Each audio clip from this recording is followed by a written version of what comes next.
God, I seek you. I wanna move. Yo, what is up? If y'all don't know what I am, my name is Dylan Naylor, aka Boss Naylor. If you're watching this is my channel. I used to game. I'm gonna do gaming later, but I don't have the content right now, so I'm gonna do vlogs mostly. I'm a Christian. I believe in Jesus Christ. I am 16, almost 17 years old. I'm about to go to my final year of high school, and God's put me on a mission to be a missionary and ministry the Word of God. And now He's put me on a path, and it's be crazy, but I want to take y'all with me. If y'all want to know, it again. That's all about me. I played football for about 2 years. I ran track for a year, but I still run. I've been running since I'm like running races since I was like 5th and 6th grade. Yes, I am fans. So my teams, if you want to know, because what's your teams? My teams in NFL, it's the Saints, Redskins, Patriots. In NBA, it's Pelicans, Celtics, baseball, Yankees. And then in college, it's LSU, West Virginia. That's my teams.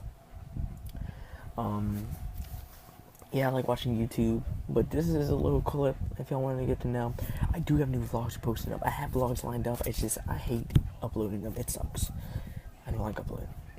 If y'all feel my pain. But yeah, if you like this, video, I want you to share the video. Bring it out to your friends, because I do have a song I'm writing, and I'm gonna rap, and it's gonna be on this channel. So if y'all want to hit that share this video, share my channel, and get this thing good, so I can start out. Cause I want to get to the people. I want to touch the lost. So again, thank you so much for this little update, and I love y'all, and I'll see you later. Peace. Truth was your own thing. Truth was so objective and it was so subjective. Meaning if today I feel like this is right, then it's right. And if tomorrow I think that this is right, then this is right. And it does not matter, because there is no standard, because everything is dark. So you can't judge me because I can't judge you. My favorite is when people in the dark tell people in the dark that you can't judge me. Well, duh, you can't judge me because you can't even see me.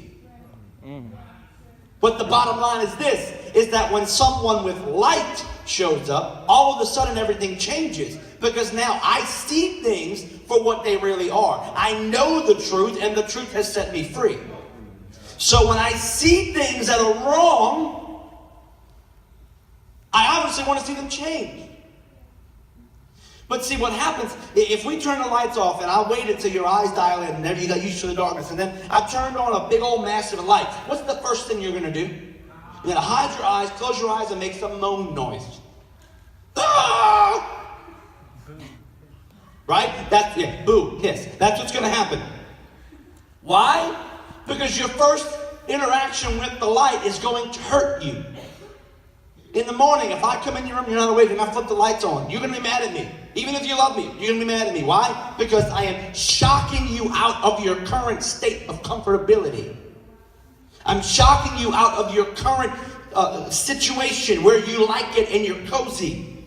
As a Christian, the Bible says that we are the light of the world. A city on a hill which cannot be hidden. Do you know how many of you flown a plane at night? You ever flown a plane at night before? If I could, I would fly everywhere overnight. I would never fly in the day. I love flying at night because I love looking out the windows on a clear night when you're low enough and you can just see city and city and city, but in between it's total darkness. Because when I look at it, I'm like, that's what we're supposed to be. We're supposed to be this beacon of light in this massive sea of darkness. I understand persecution is hard. I understand it's uncomfortable to the flesh. But if we can endure, if we can embrace that situation, if we can take what the enemy is putting on us and putting pressure on us and making us feel uncomfortable, making us feel unworthy, making us feel like we don't know enough, if we can endure those things because we know the one that helps us endure it, his name is Jesus Christ. It doesn't matter what the enemy puts on us, because what happens is when you endure, your endurance comes up and your action comes out. See, people don't have no endurance because they don't want to endure anything, and there's no action. Take What do y'all call them? Life groups, cell groups? What do y'all call them? Who? Bible studies. What do y'all call connections? Y'all connect. What do y'all call them? Just Bible. Everything. Okay. Now I know y'all done this before, but take y'all connect groups, life groups, Bible studies, whatever they are, and you bring them somewhere.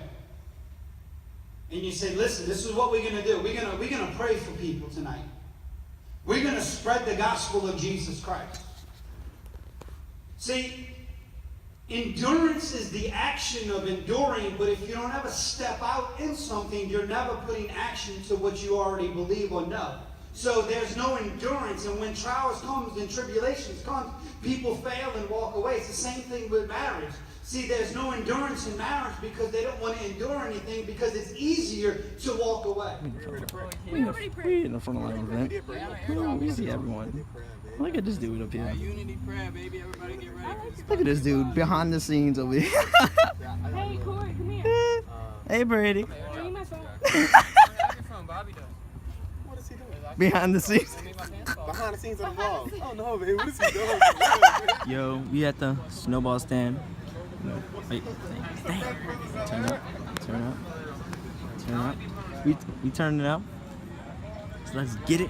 Squad. What is this kid doing, son?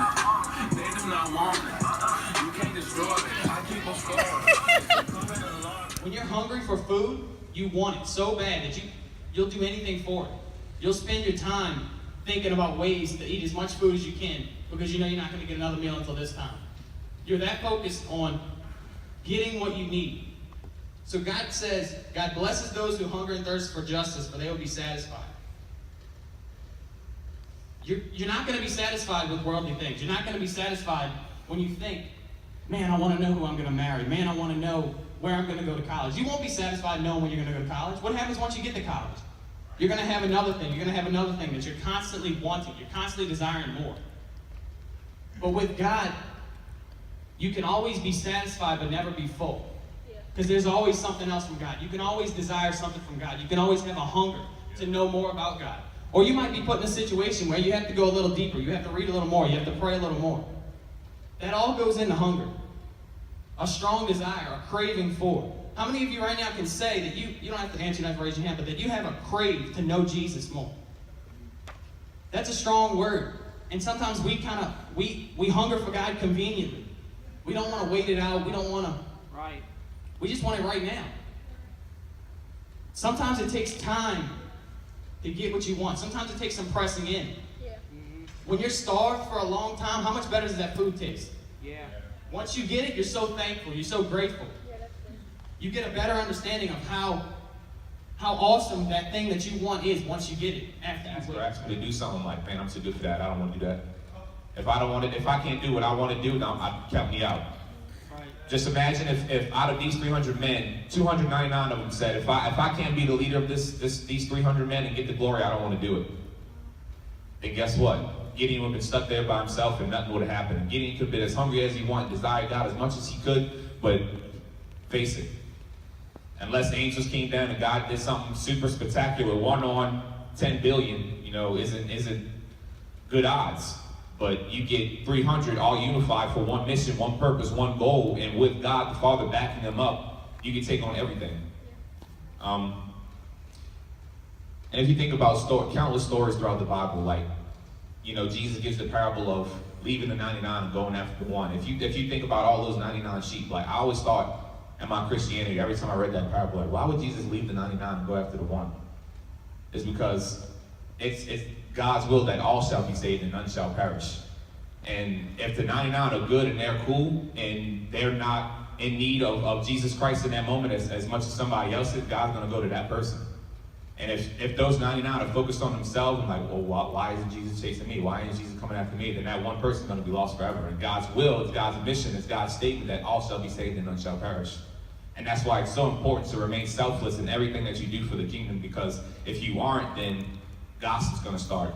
Bitterness is going to start. Subtweeting is going to start. A, B, and C is going to start. And it brings division. And what's crazy is you don't even got to be in an argument or in a fight with somebody to have division.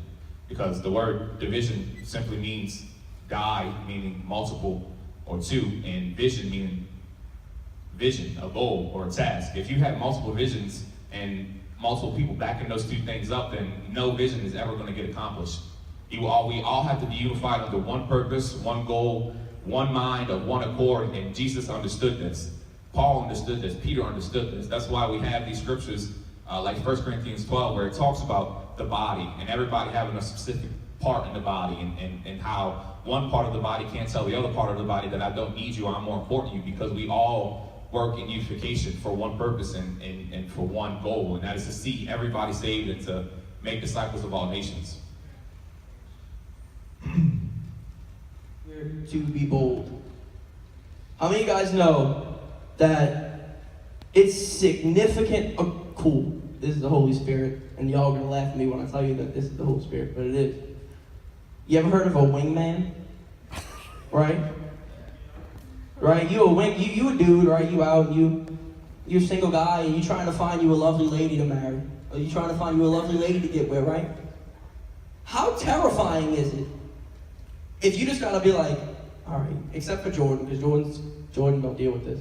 But it's scary to walk up to a girl you don't know and just be like, hi, I'm Cliff, what's your name?